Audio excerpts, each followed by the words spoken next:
Terkuak ketamakan Cina Dialces.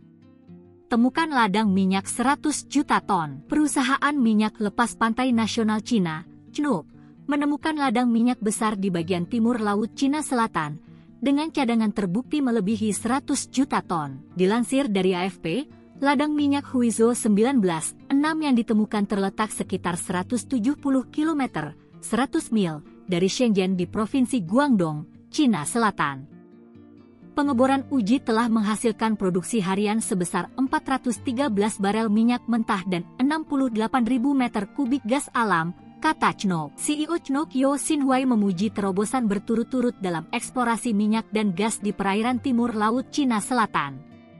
Sementara itu, Badan Informasi Energi AS mengatakan Laut Cina Selatan sebagian besar belum dieksplorasi karena sengketa teritorial, tetapi sebagian besar minyak dan gas yang ditemukan berada di wilayah yang tidak diperebutkan.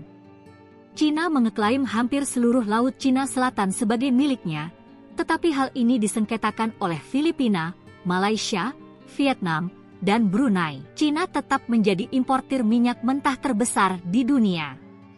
Menurut analis pemerintah AS, Cina menerima 11,1 juta barel per hari tahun lalu.